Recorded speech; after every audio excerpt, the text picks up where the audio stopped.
കർണൻ വൃന്ദാവനത്തിലേക്ക് വന്നതും ഉമ്മറത്തിരുന്ന അവൻ്റെ മുത്തശ്ശൻ ദേവനാരായണനും മുത്തശ്ശി ലക്ഷ്മിയെയും നോക്കാതെ ദേഷ്യത്തിലകത്തേക്ക് പോയി. ഇവനിതെന്താ പറ്റിയ? നമ്മളെ ഒന്ന് നോക്കുക പോലും ചെയ്യാതെ പോകാൻ മാത്രം. നിങ്ങളുടെ അല്ലേ കൊച്ചുമകൻ, അപ്പോൾ നിങ്ങളുടെ ആ സ്വഭാവമല്ല അവനും കാണിക്കൂ. ഇനി നീ അവൻ കാണിക്കുന്നതിനും കൂടെ എന്നെ പറഞ്ഞു. അവൻ്റെ ഈ സ്വഭാവത്തിന് കാരണം നീയും എൻ്റെ പുന്നാര മോനും മരുമോളും തന്നെയാ. എല്ലാം കൂടെ കൊഞ്ചിച്ച് വഷളാക്കി വെച്ചിരിക്കുവല്ലേ. അനാമിക മോൾ ഉണ്ടായിരുന്നെങ്കിൽ അവനിങ്ങനെ ആവില്ലായിരുന്നു. അനാമികയുടെ പേര് പറഞ്ഞതും അയാളുടെ കണ്ണുകൾ ഇറനണിഞ്ഞിരുന്നു. അത് മനസ്സിലാക്കിയ ലക്ഷ്മി അയാളുടെ കരങ്ങൾ കവർന്നുകൊണ്ട് വിഷമിക്കരുതെന്ന് പറഞ്ഞു. കുറച്ചു നേരം അവിടെ നിശബ്ദത നിറഞ്ഞു. കർണൻ മുറിയിൽ വന്നതും തന്നെ കണ്ണിൽ കണ്ടതൊക്കെ വലിച്ചെറിഞ്ഞു. പിന്നിൽ നിന്നും ഏട്ടാ എന്നുള്ള വിളിയിൽ തിരിഞ്ഞു നോക്കി അവൻ കാണുന്നത് തന്നെ നോക്കി പുഞ്ചിരിച്ചു നിൽക്കുന്ന അവൻ്റെ ഒരേ ഒരു പെങ്ങൾ കാർത്തികയെയാണ്. അവളെ കണ്ടതും അവനിലെ ദേഷ്യം ഒരുവിധം ശാന്തമായിരുന്നു. അവൾ തൻ്റെ ഏട്ടനെ ഓടി വന്ന് കെട്ടിപ്പിടിച്ചു നിന്നു. കണ്ണിൽ നിന്നും അവൾ പതിയെ വിട്ടുമാറി. ഏട്ടനിപ്പോ എന്നോട് ഒരു സ്നേഹവും ഇല്ല. എത്ര നാളായി എന്നെ അങ്ങോട്ട് വന്നൊന്ന് കണ്ടിട്ടെന്നറിയുമോ? അമ്മയോടുള്ള ദേഷ്യം ഇപ്പം എന്നോടും തോന്നി തുടങ്ങിയോ? ഞാൻ എന്തിനാണ് അമ്മയോട് ദേഷ്യം കാണിക്കുന്നതെന്ന് നിനക്ക് നന്നായി അറിയാം. അതിപ്പോൾ ഇവിടെ പറയേണ്ട ഒരു കാര്യവുമില്ല. എനിക്ക് നിന്നെ മറ്റൊരാളുള്ള ദേഷ്യം കൊണ്ട് വേദനിപ്പിക്കാൻ ഒരിക്കലും ആവില്ലെന്നറിയില്ലേ? എന്നിട്ടാണോ എന്നെ കാണാൻ വരാത്തെ? കാണാനും വരില്ല, ഫോൺ വിളിച്ചാലോട്ട് എടുക്കത്തോ ഇല്ല. കർണനൊന്നും മിണ്ടാതെ നിന്നു. എനിക്കറിയാം അതിനൊന്നും ഇപ്പോൾ സമയം കിട്ടില്ലെന്ന്. ഇപ്പോൾ ഏട്ടനെ കൊഞ്ചിക്കാനും ലാളിക്കാനൊക്കെ പുതിയ ആൾക്കാരൊക്കെ കെട്ടിയിരിക്കുമല്ലേ. അപ്പോൾ പിന്നെ എന്നെ ഓർത്താലായി. കർണൻ അവളെ എന്തെന്നുള്ള രീതിയിൽ നോക്കി. അയ്യോടാ, ഒന്നും അറിയില്ലല്ലേ? ഞാൻ അറിഞ്ഞു. ഓഫീസിൽ പുതിയ 2 ആൾക്കാർ വന്നതും അതിലൊരാളുമായി ഏട്ടൻ ഭയങ്കര കളിയും ചിരിയുമാണെന്ന്. നീ മിത്തുമോളുടെ കാര്യമാണോ പറയുന്നേ? ഏട്ടനെന്താ ഞാൻ പല്ലവിയുടെ കാര്യമാണ് പറയുന്നതെന്ന് കരുതിയോ? നീ വാങ്ങും. നീ ഇത് പറയാനാണോ ഇങ്ങോട്ട് വന്നത്? അല്ല, ഏട്ടനിപ്പേ ആകെ മാറി മറിഞ്ഞു. എൻ്റെ ആ പഴയ ഏട്ടനെ പോലെ പെരുമാറി തുടങ്ങിയെന്നറിഞ്ഞു. അതൊക്കെ കേട്ടപ്പോൾ ഞാൻ എന്തുമാത്രം സന്തോഷിച്ചെന്നു. അതിനെല്ലാം കാരണം ആ കുഞ്ഞു മാലാകയാണെന്നറിഞ്ഞപ്പോൾ ഒത്തിരി സന്തോഷം തോന്നി. ഇപ്പോഴും അവിടെ നടക്കുന്നതെല്ലാം നിന്നെ അറിയിക്കാറുണ്ടല്ലേ? ഞാനൊരിക്കൽ അവരോട് വാണിംഗ് ചെയ്തതാ, ഓഫീസിൽ നടക്കുന്ന നിന്നെ വിളിച്ചറിയിക്കില്ലെന്ന്. അതിന് അവർ നല്ല കാര്യങ്ങളല്ലേ പറഞ്ഞത്. എനിക്കത് കേട്ടപ്പോൾ എന്തുമാത്രം സന്തോഷം വന്നെന്നോ. എൻ്റെ ഏട്ടൻ ചിരിക്കാൻ മറന്നിരിക്കുന്നു എന്ന് ഞാൻ കരുതിയേ. എന്നാൽ ആ കുഞ്ഞു മാലാക കാരണം ചിരിക്കാൻ മറന്നുപോയ ഏട്ടനിലൂടെ അവളിലൂടെ ചിരി ഉണർന്നു എന്നറിഞ്ഞ നിമിഷം അറിയില്ല. ഏട്ടൻ്റെ അരികിൽ ഓടിയെത്തണമെന്ന് മാത്രമേ കരുതിയിരുന്നുള്ളൂ. ഞാൻ ആ മുത്തുമണിയെ ഫോട്ടോയിലേ കണ്ടിട്ടുള്ളൂ. നേരിട്ട് കാണാൻ ഒരുപാട് ഇഷ്ടമാ. അവളെ കാണാൻ ഞാൻ വരാനിരിക്കുക ഏട്ടൻ്റെ ഓഫീസിലേക്ക്. അവിടെ വന്നാലല്ലേ എൻ്റെ ഏട്ടൻ്റെ ഇപ്പോഴത്തെ മാറ്റത്തിനുള്ള കാരണം ആയവരെല്ലാം കാണാൻ പറ്റുള്ളൂ. കുറേ നേരമായിട്ട് നീ തുടങ്ങിയിട്ട് ഒന്ന് നിർത്തുന്നുണ്ടോ കാത്തു? അവരുടെ കാര്യം നമ്മൾ നോക്കേണ്ട ആവശ്യമില്ല. ആ കുഞ്ഞൻ്റെ ഓഫീസിൽ വർക്ക് ചെയ്യുന്ന വെറും എംപ്ലോയീസിൻ്റെ കുട്ടിയാണ്. കുഞ്ഞിനോടുള്ള ഇഷ്ടം കൊണ്ടോ ഒന്നുമല്ല അവളെ ഞാൻ എടുത്തത്. ആ കുഞ്ഞിൻ്റെ പേരും പറഞ്ഞ് അവളുടെ അമ്മ വർക്ക് ചെയ്യാതിരിക്കരുത് എന്നൊറ്റ കാരണം കൊണ്ട് മാത്രമാണ്. പിന്നെ അവരുടെ കാര്യം നമ്മൾ അന്വേഷിക്കേണ്ടതോ സംസാരിക്കേണ്ടതോ ആയ ആവശ്യമില്ല. അതുകൊണ്ട് ഈ സംസാരം ഇവിടെ നിർത്താം. കാർത്തിക വീണ്ടും എന്തോ പറയാനായി വന്നതും കർണൻ്റെ കടുപ്പിച്ചുള്ള നോട്ടം കണ്ടൊന്നും പറയാൻ നിന്നില്ല. പിന്നെ ഏട്ടനൊപ്പം കുറച്ചു നേരം സംസാരിച്ചിരുന്ന ശേഷം മുത്തശ്ശനും മുത്തശ്ശിക്കും എല്ലാവരോടുമായി യാത്ര പറഞ്ഞ് അവളും ഇറങ്ങി. മിത്തുമോളെയും കൊണ്ട് ഫ്ലാറ്റിലെത്തിയിട്ടും അവളുടെ കരച്ചിലിനൊരു മാറ്റവും ഉണ്ടായില്ല. ആ കുരുന്ന് മനസ്സിൽ അരവിന്ദ് പല്ലവിയെ ഉപദ്രവിച്ചതിനേക്കാൾ ഏറെ സങ്കടപ്പെടുത്തിയത് കർണൻ തന്നെ എടുക്കാതെ പോയതിലായിരുന്നു. ആ കുരുന്ന് മനസ്സിലെ സങ്കടം എന്തെന്ന് അവർക്കാർക്കും മനസ്സിലായില്ല. അവരെല്ലാം അപ്പോഴും കരുതിയിരുന്നത് അരവിന്ദ് കാരണം നടന്ന പ്രശ്നങ്ങൾ കാരണം ആ കുഞ്ഞു മനസ്സ് തളർന്ന് കരയുകയാണെന്ന് കരുതി. പല്ലവി അവൾക്ക് നീഡിൽ ബോട്ടിൽ പാൽ കൊടുത്തെങ്കിലും ആ കുഞ്ഞ് കൈകൾ കൊണ്ട് തട്ടി മാറ്റിക്കൊണ്ടിരുന്നു. പല്ലവി എത്ര ശ്രമിച്ചിട്ടും ഒരു തുള്ളി പാല് പോലും കുടിക്കാതെ ചിനുങ്ങിക്കൊണ്ടിരിക്കുന്ന മെത്തുമോളെ കാണും തോറും പല്ലവിയുടെ മനസ്സ് പിടഞ്ഞു. അർച്ചനയും സൂര്യയും മാറി മാറി അവളെ എടുത്ത് കളിപ്പിക്കാൻ നോക്കി. എന്നാൽ അന്നത്തെ ആ ദിവസം അവൾ ആരോടും ഇണങ്ങിയില്ല. അവസാനം കരഞ്ഞു കരഞ്ഞു മിത്തുമോൾ എപ്പോഴോ ഉറങ്ങിയിരുന്നു. പല്ലവി അവളെ ബെഡിൽ കിടത്തി നന്നായി പുതപ്പിച്ച് അവൾ കയ്യിലിരുന്നു. അപ്പോഴും ആ കുഞ്ഞുമുഖം കരഞ്ഞു തളർന്നതിൻ്റെ പ്രതീകമായി ആ കുഞ്ഞുമുഖം ചുവന്ന് തുടുത്തിരുന്നു. അത് കാണും തോറും പല്ലവിക്ക് സങ്കടം വന്നു. തനിക്കും ആ കുഞ്ഞിനെ സംരക്ഷിച്ചു പിടിക്കാൻ പറ്റുന്നില്ലല്ലോ എന്നോർത്ത്. അർച്ചനയുടെ കരങ്ങൾ പല്ലവിയുടെ തോളിൽ പതിഞ്ഞതും അവൾ നിറഞ്ഞു തുളുമ്പിയ കണ്ണുനീർ തുടച്ചുകൊണ്ട് അർച്ചനയ്ക്ക് അഭിമുഖമായി നിന്നു. നീ ഇങ്ങനെ കരഞ്ഞുകൊണ്ടിരുന്ന എല്ലാം ശരിയാവുന്നുണ്ട് ഇല്ലല്ലോ? തൽക്കാലം അതേപറ്റി ഇനി നീ ചിന്തിക്കേണ്ട ആവശ്യമില്ല. ഇനി എന്തായാലും അവനെ കൊണ്ടുള്ള ശല്യം ഉണ്ടാവില്ലെന്ന് എനിക്ക് തോന്നുന്നേ. അമ്മാതിരി അടിയല്ലേ അവനിട്ട് അങ്ങേര് കൊടുത്തത്. അത് നിനക്ക് അരവിന്ദനായ അയാളെപ്പറ്റി അറിയാത്തത് കൊണ്ടാണ്. അയാൾക്കിപ്പോൾ ഒന്നും ചെയ്യാനാവില്ലായിരിക്കും. പക്ഷേ അയാൾ അടങ്ങിയിരിക്കും എന്ന് കരുതിയിരിക്കേണ്ട. അയാൾ ഇനി വരുന്നത് എന്നെയും കുഞ്ഞിനെയും കൊണ്ടുപോകാനാവും. നീ വെറുതെ ആവശ്യമില്ലാത്ത കാര്യങ്ങൾ ഓർത്തിരിക്കേണ്ട. ഇനി അയാൾ വന്നാൽ അത് അപ്പോഴുള്ള കാര്യം. തൽക്കാലം നീ വന്ന് ആ മുറിവിൽ മരുന്ന് വെക്കാൻ നോക്ക്. അർച്ചന പറഞ്ഞിട്ട് വീണ്ടും എന്തോ ആലോചിച്ച് കണ്ണു നിറച്ചു നിൽക്കുന്ന പല്ലവിയെ അർച്ചന തന്നെ ബലമായി പിടിച്ച് ബെഡിലിരുത്തി മുറിവിൽ മരുന്ന് പുരട്ടി ബാൻഡേജ് ഒട്ടിച്ചു. ഇനി ആവശ്യമില്ലാതെ ഓരോന്ന് ആലോചിച്ച് തല പുണ്ണക്കാതെ കിടക്കാൻ നോക്ക് നീ. അത്രയും പറഞ്ഞ് പല്ലവിയുടെ റൂമിലെ ലൈറ്റ് ഓഫാക്കി ഡോറും ചാരി അർച്ചന അവളുടെ റൂമിലേക്ക് പോയിരുന്നു. ഇതേ സമയം കർണന്റെ മുറിയിൽ അവൻ എത്ര തന്നെ നിദ്രയിലേക്ക് കടക്കാൻ നോക്കിയിട്ടും കഴിഞ്ഞില്ല. അവൻ്റെ കണ്ണുകൾ അടയ്ക്കുമ്പോഴെല്ലാം മിത്തുമോൾ കരഞ്ഞുകൊണ്ട് അവന് നേരെ അവളുടെ കുഞ്ഞു കരങ്ങൾ നീട്ടുന്നതാണ് കണ്ടത്. ഒപ്പം അവളെ എടുക്കാതെ പോരുമ്പോഴും കാറിൻ്റെ ഫ്രണ്ട് ഗ്ലാസ്സിലൂടെ കണ്ടിരുന്നു താൻ പോകുന്ന വഴിയെ നോക്കി തൻ്റെ കുഞ്ഞു കരങ്ങൾ ഇടിച്ച് ശക്തമായി വാവിട്ട് കരയുന്ന മിത്തുമോളെ. അതോർക്കുമ്പോൾ കർണൻ അവനോട് തന്നെ ദേഷ്യം തോന്നി. അവൻ ബെഡിൽ നിന്നും ചാടി എഴുന്നേറ്റ് റൂമിലെ ലൈറ്റിട്ടു. ജഗ്ഗിൽ നിന്നും വെള്ളമെടുത്ത് കുടിച്ചിട്ട് വീണ്ടും ബെഡിലിരുന്നു. തന്നെ അവൻ്റെ 2 കരങ്ങൾ കൊണ്ടും തൻ്റെ കണ്ണുകൾ പൊത്തിപ്പിടിച്ചു. എന്നിട്ടും ആ മിത്തുമോളുടെ സങ്കടം നിറഞ്ഞ മുഖം മാത്രമായിരുന്നു അവൻ്റെ മനസ്സിൽ നിറഞ്ഞു നിന്നത്. ഒപ്പം നെറ്റി പൊട്ടി ചോരയൊലിച്ചു നിൽക്കുന്ന പല്ലവിയുടെ മുഖം കൂടെ മിത്തുമോൾക്കൊപ്പം തെളിഞ്ഞു നിൽക്കുന്നത് കണ്ടതും കർണൻ കണ്ണുകൾ ശക്തിയായി വലിച്ചു തുറന്നു. തനിക്ക് എന്തൊക്കെയോ സംഭവിക്കുന്നെന്ന് അവന് തന്നെ അറിയാൻ കഴിഞ്ഞില്ല. മിത്തുമോൾക്കൊപ്പം പല്ലവിയും ഇപ്പോൾ തൻ്റെ മനസ്സിലേക്ക് ഇടം നേടാൻ തുടങ്ങിയിരുന്നോ എന്ന് അവന് തോന്നി. പല്ലവിയും മിത്തുമോളും തനിക്ക് ആരുമല്ല എന്ന് അവൻ്റെ മനസ്സിനെ പറഞ്ഞു പഠിപ്പിക്കാൻ നോക്കും തോറും വീണ്ടും ശക്തിയായി മിത്തുമോൾക്കൊപ്പം പല്ലവിയും അവിടെ നിറഞ്ഞു നിന്നു.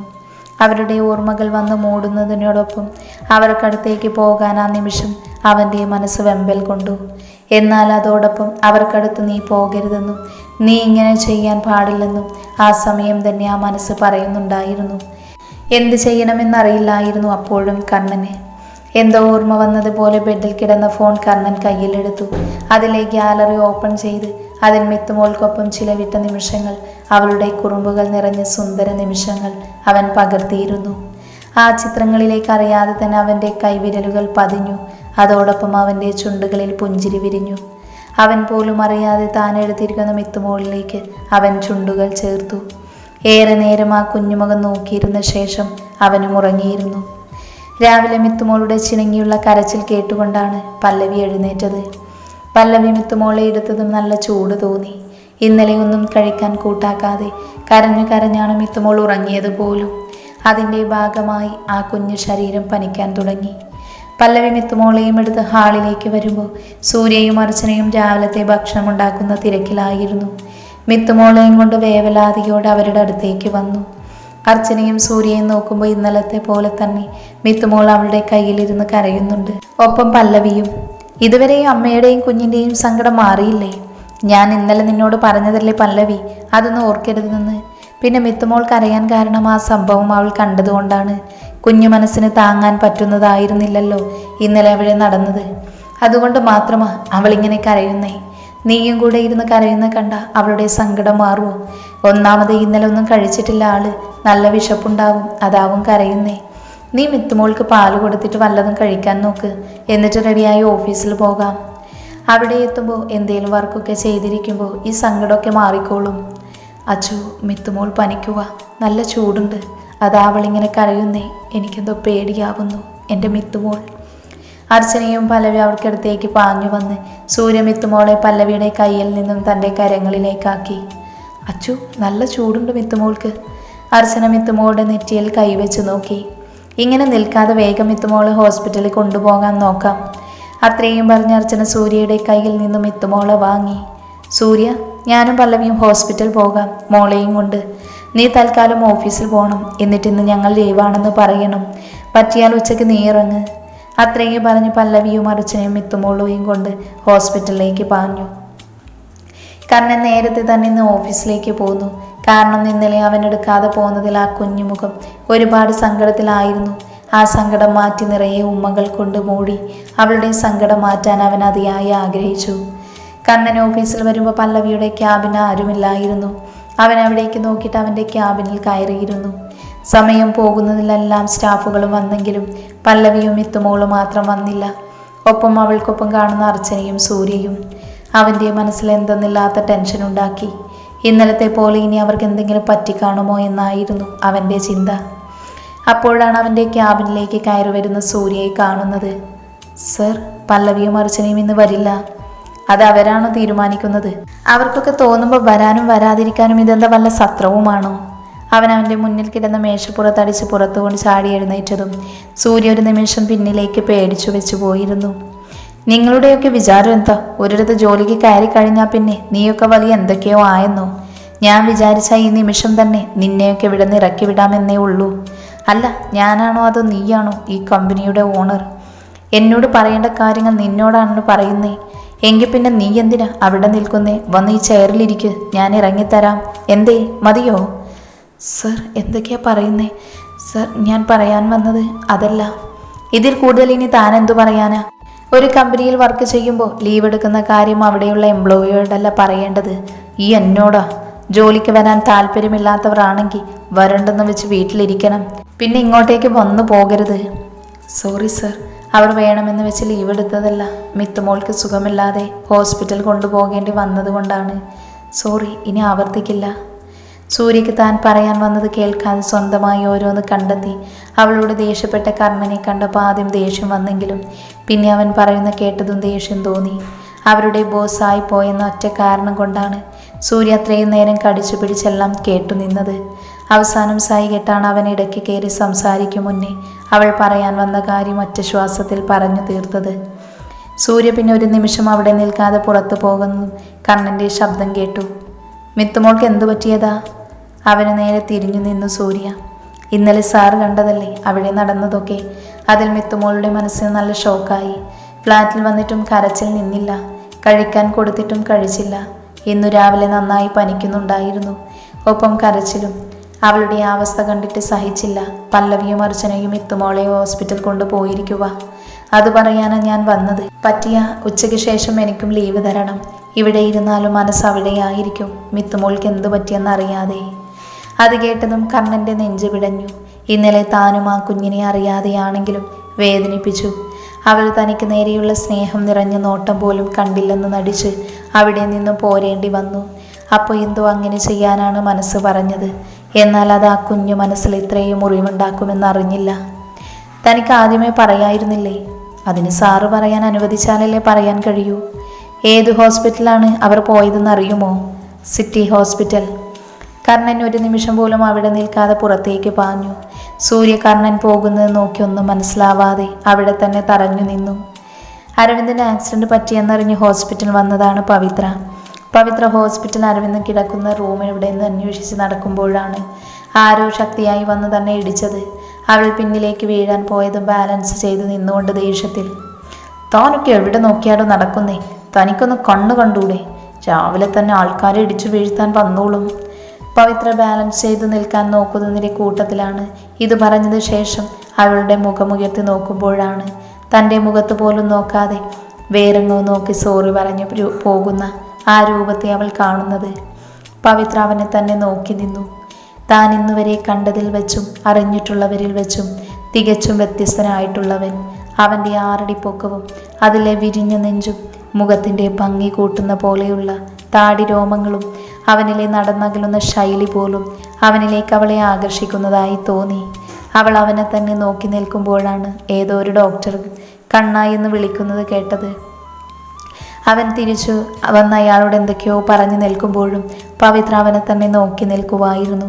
അവൻ സംസാരിക്കുമ്പോൾ ദിശ മാറിപ്പോകുന്ന അവൻ്റെ ചുണ്ടുകളുടെ ചലനം പോലും അവൾ ഇമവട്ടാതെ കൊതിയോടെയും കാമത്തോടെയും കണ്ണനെ തന്നെ നോക്കി നിന്നു. അവൻ അവിടെ നിന്ന് പോയി മറയുന്നത് വരെ അവൾ കണ്ണെടുക്കാതെ തന്നെ നോക്കി നിന്നുകൊണ്ട് പറഞ്ഞു, നിന്നെ ഞാൻ ആഗ്രഹിച്ചു പോയി കർണ. ഒരിക്കലെങ്കിലും എനിക്ക് നിന്നിലായി ലയിക്കണം. അത് പറയുമ്പോഴും അവളിൽ അവനോടുള്ള കാമത്തിൻ്റെ ഭാവമായിരുന്നു നിറഞ്ഞു നിന്നത്.